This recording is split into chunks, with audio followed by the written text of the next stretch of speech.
Derechos de autor en Venezuela. Uno de los principios de los que habla Jenkins es el número 1, extensión versus profundidad. Según Susana Galeano, la extensión hace referencia a la habilidad de los espectadores para participar y difundir los contenidos. En cuanto a la profundidad, se refiere al interés en consumir más vertientes de un producto transmedia interesante y cautivador, es decir, cuando el espectador busca más información sobre la narrativa y sus extensiones. En The Raven's Message hemos utilizado las plataformas de TikTok, Twitter, Facebook e Instagram para lograr que los espectadores tengan una gran variedad de contenido disponible en los cuales puedan sumergirse en el mundo. Sin embargo, esto crea un problema de derecho de autor debido a que el Internet no suele respetar los derechos de autor e incluso es una de las primeras fuentes en piratería. Según el Servicio Autónomo de Propiedad Intelectual, el derecho de autor es el derecho que posee el autor sobre sus creaciones, sean estas obras literarias, artísticas o científicas. Este derecho nace con el acto de creación y no por el registro de la obra. Sin embargo, es importante registrarlas para reforzar los derechos morales y patrimoniales del creador. Según la página web Creana, los derechos de autor en Internet incluyen dos importantes prerrogativas legales. Derechos patrimoniales. Esto quiere decir que, como autor de la obra, tienes derecho a recibir una compensación económica por el uso que otros hagan de ella. Por lo general, los derechos patrimoniales tienen una duración de 70 años luego de la muerte del autor. Derechos morales. Son los derechos de autor que protegen todos los intereses no financieros del creador de la obra e implica 4 atribuciones legales. La primera, el autor puede exigir que se le dé reconocimiento por la obra. Puede determinar de qué manera recibe la mención o si prefiere permanecer anónimo. Tiene la potestad para decidir si una obra es difundida o no y en qué formato se divulga.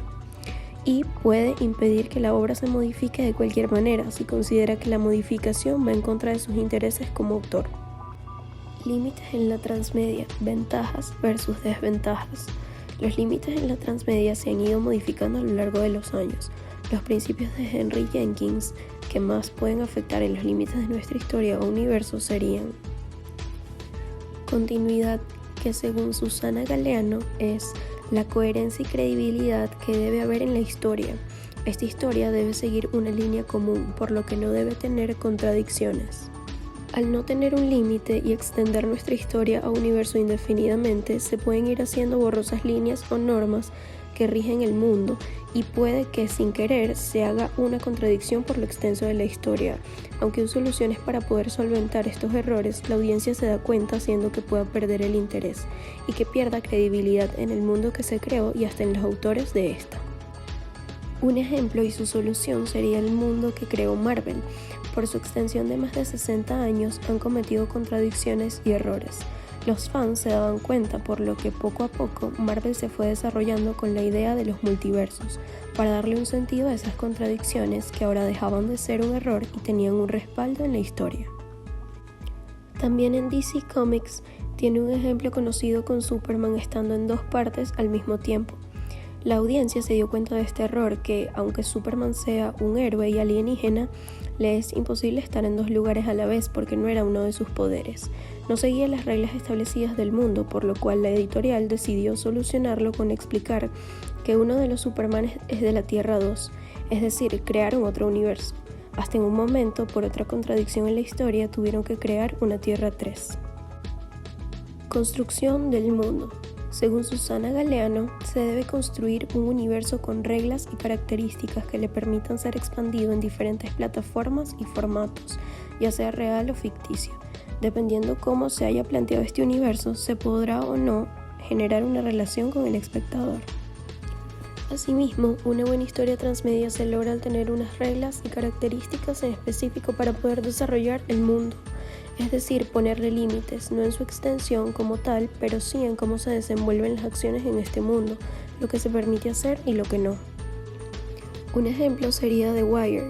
Antes de empezar, David Simon, su creador, logró un acuerdo que le garantizara la producción de las 5 temporadas, ya que él sentía que así podría desarrollar bien su mundo, explicando las cosas que quería tratar.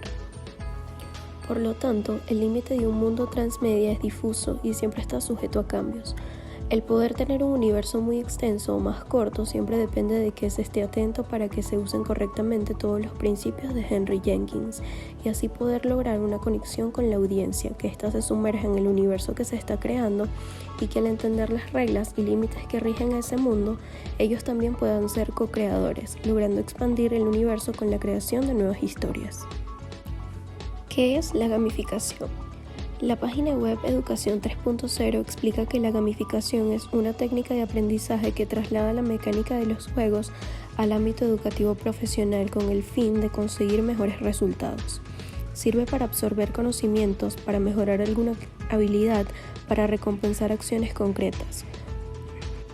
Utilizando la gamificación y los principios de Jenkins para acercarnos al público, podemos enseñar sobre datos curiosos del mundo de Orlum, sobre la historia de los personajes y también podemos ayudar a contribuir con el aprendizaje del folclore internacional, debido a que tomamos en cuenta seres mitológicos de varios países y podríamos incluir sus historias, además de las creadas por invención del Grupo 9.